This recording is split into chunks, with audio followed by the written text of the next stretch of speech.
Yeah, that's, I don't know how well that'll show up. Inside of the tires, disgusting. The rim is disgusting.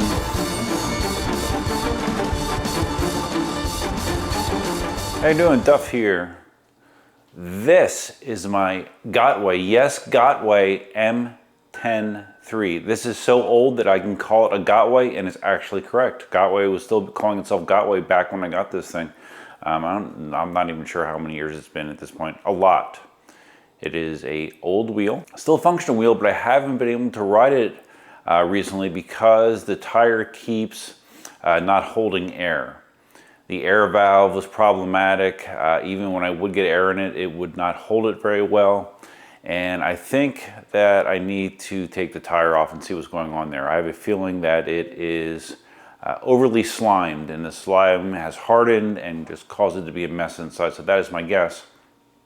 I've never had to take apart the Mten3, so I am going to do it. I will probably have Marty's video on his Mten3 tire change queued up here to guide me along the way, but I'm going to try to wing it as much as I can. Yeah, this thing is so old. The stand it's sitting on is a stand that was designed by Matthias. You remember Matthias?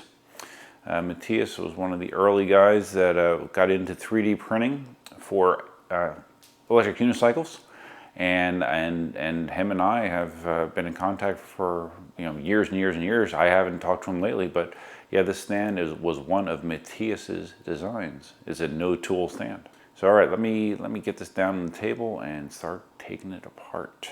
So I'm not going to do a step-by-step here. I'm just going to take it apart, and if there's anything noteworthy along the way, I will mention it. But like I said, Marty's video that he did on this years ago is sufficient as far as a disassembly video goes. Right now, I'm just taking the little baby pedals off. This is like an OG Mten3. This is a 84 volt Mten3. Had like I said, the little tiny pedals and the very low profile, fat but low profile tire. This thing feels like cement. Oh my goodness. So yeah, it's going to be interesting. This wheel is actually loaned to Mickey EVX for a little while too. He's the one, I believe, that put this stuff on. I think the padding, the bumper strips. So yeah, this wheel's been around. Got the pedals off. This part, I think, just kind of snaps off, right? These bumper strips kind of make it a little difficult. Let's take these off. Okay, yeah, these plastic parts just kind of snap off. Or maybe I can go this way with them.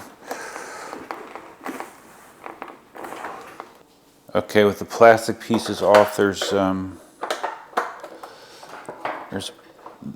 bunch of holes here. Each one of those holes has a Phillips head screw in it. I'm gonna take those off. I believe there's screws behind this pad. Are there screws behind this one? I don't think so. So yeah, let me do some unscrewing here and see if we can get this cover off. So you gotta kind of take this little low pad, peel it back, because there are screws hidden under here. I got the 4 bottom ones, but then I didn't realize that there's 2 up top here too. So there's a total of 6 screws hiding under here, and a very strong magnet. All right, now it's really close. So, all right. And I'm watching the second Marty video on this, so he's had it apart already. So I think his came, oh, there we go. I think his came apart pretty easy because it had been apart before, whereas mine had not. This is the first time, okay, there we go. First time I'm ever cracking into it. You ever wonder what an Mten3 looks like inside? There you go. Here's my tire. So now I have access to the tire. So now I get to, God, that thing feels like a rock. Oh my God, this is gonna be a mess when I take it off. I know it is. All right, so you don't need to watch me fight with this damn thing because it is gonna be a fight for sure. But I'm gonna get this tire off. All right, it took some work just to get the damn bead off. I mean, I can already tell this is going to be a freaking nightmare inside from all this slime. There's just nasty, hard residue in here. It's nasty, man. It's nasty. Slow and steady. I'm wondering if I can use my my zip tie method, because I'm almost sure I'm going to have to just wind up getting another tire for this thing. It just looks like shit. But I wonder if I could use my new and improved zip tie method to mount it that I used on the Master. Okay, the speed's almost, or the side is almost off. Alright, getting there. Yep, this is freaking awful. I knew it would be. I don't put slime in my wheels anymore, by the way. If I gotta change a tube, I'll change a tube. Oh man, good lord! This almost looks like if you ever had a push mower that you've never cleaned the area where the blade is, and like this, it becomes like coated in like a green organic material. Yeah, that's kind of what this looks like. No wonder the valve didn't work right. Yeah, that's, I don't know how well that'll show up. Inside of the tires, disgusting. The rim is disgusting. Yeah, the rim of the motor, oh my god. All right, so I'm just gonna get another tire. I mean, this tire is just, I'm tempted to convert it back to just a tube design, really, because I always had issues with it leaking anyways. So I'm thinking about just making it tubed. But like right here, you can see where the valve is supposed to be, you know, for the tubeless right here. Just look at all that shit in there. That is horrible. Oh my god. So, all right, I'm gonna take this outside, and I'm not quite sure what I'm gonna use to scrape this shit off, but see how good it can be. 2 hours later. Alexa, turn on kitchen. Not much better. This is the after. I went through with my biggest flat edge screwdriver and scraped off the thick layers of dried slime, and then I went back around with a wire brush to get more of it off. I've removed the tubeless valve. My plan is just put a regular tube in here and call it good, because I mean this edge is so effed up with dried slime. There's like some corrosion and stuff. It would be very difficult to get a good seal there, so I'm not going to mess with it. I'm just going to put a tube in it. I'm getting a new tire. I'm going to put a fresh tire in here because the old tire was, you know, six years old at least, something like that. And yeah, so we are in a holding pattern until those parts arrive, and we will pick it up then. What a mess. 2 hours later.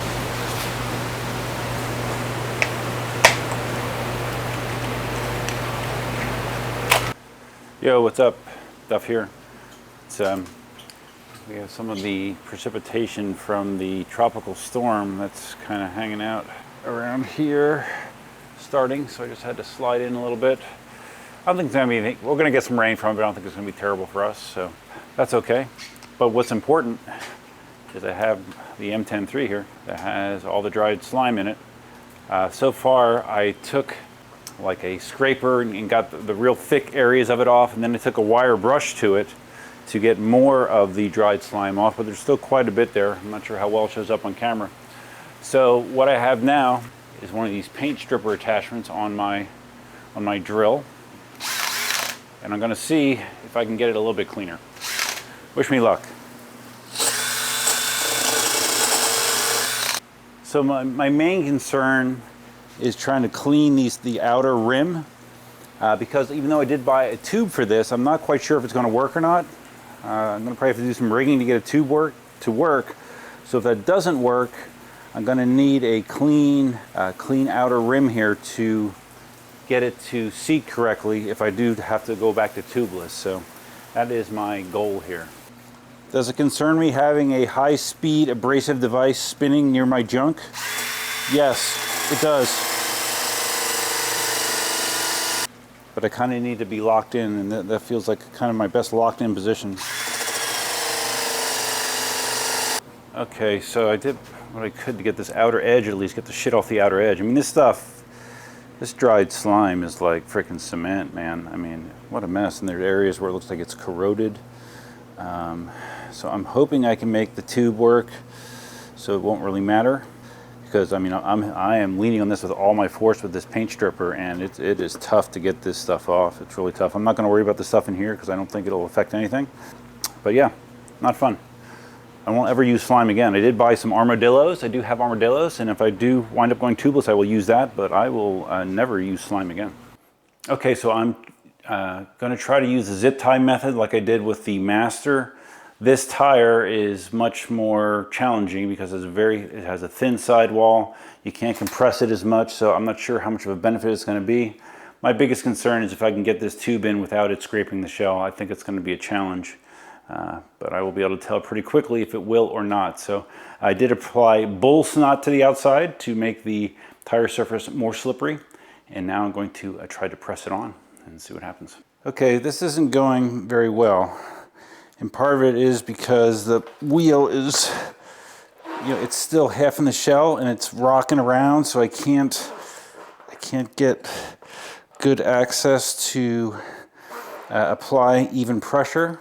Like when I did the Master, you can take the Master motor all the way out so I can get my weight on the one side while I'm pressing on the other. This one is just, it's flopping around too much. So I'm still going, but it's not going well. 2 hours later. All right, I didn't film me fighting and fighting and fighting and fighting and then fighting some more to try to get this on. It's not going. It's not going. I went out and got a tubeless valve at AutoZone and thought, okay, I'll go tubeless. And of course it's too big. Automotive valve is too big. So now I need to get a smaller one that is designed for something this small. But this tire, man, it's such a pain in the ass. Got some blood on the tire. I cut myself here, cut myself there. It's just a huge pain in the ass because the sidewall is too, it's too narrow to be able to squeeze the tube inside of it effectively. So the tube's sticking out, so then I'm risking the tube, and it's just, I'm gonna have to go back to tubeless and pray for the best. Go tubeless, we'll lay some armadillos in there and see how it goes, because this sucks. So to be continued once again. 2 hours later. Welcome to a new day. It's Sunday now. Mten3 probably looks a little bit different to you than it did when you last saw it. A couple things. I removed the 6 screws on the pedal hangers on the other side, and so now the motor can be moved freely. And yes, it's on the rim. Since you saw me last, what I did was I did go and order a tubeless valve, which I have installed. And then I took out the tube and I redid my straps. Without the tube in there, I was able to really compress. You probably can't really see it that well because it's on the rim, but I was really able to kind of compress the two sides into like almost a V. Once I did that, I got it on without tools. Without tools, I sprayed bull snot on either side, pressed it right on without tools. So that's kind of amazing, right? So now I'm at the point where I need to see, I'm gonna cut these straps off and see if we can get some air in this thing and see if it actually holds. That would be interesting, and the desired outcome. All right, so I'm hoping I get lucky and it sits on the rim enough that I can inflate it with my normal inflator. I'm hoping. Okay, it's pretty well seated on there. Okay, I'm gonna go get my inflator and wish me luck. Today we had a pretty nasty day thanks to the tropical storm that's been passing our area. And I was just out a few hours ago riding my veteran Patton on it. If you haven't seen it, check it out on the channel. Definitely the wettest ride I ever had in my life, and probably one of the dumbest rides I ever had in my life as well. So yeah, I don't even have slime in here yet. And I'm not putting slime in here. I do have armadillos though. But I'm just curious what will happen just as is. See if we can get air in here.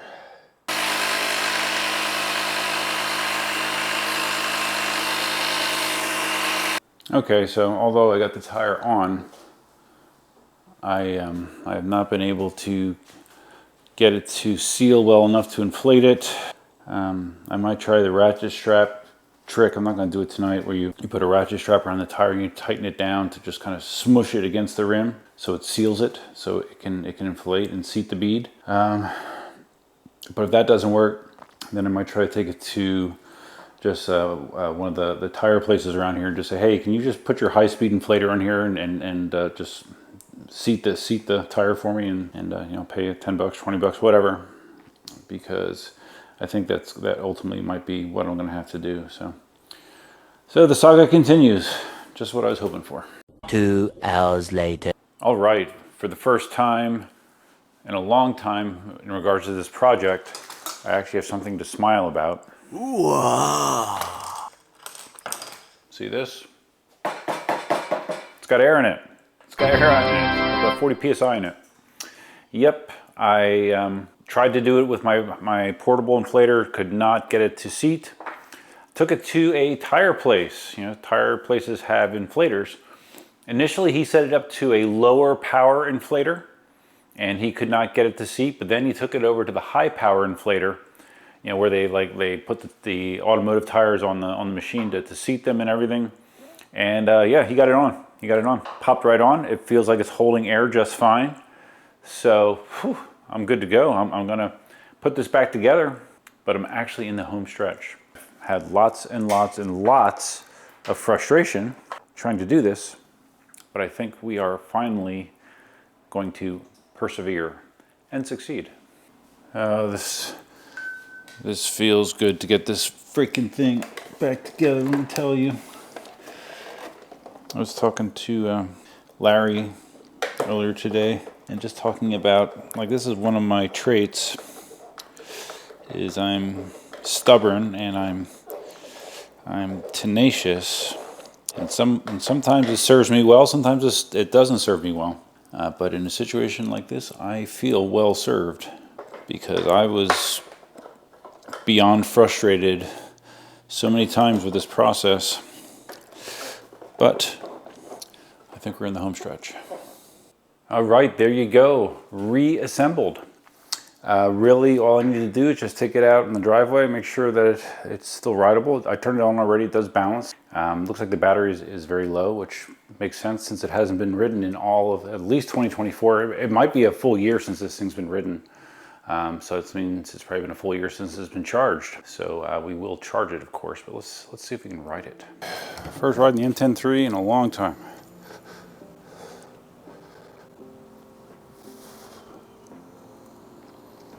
A little nervous because the battery's so low, but you know.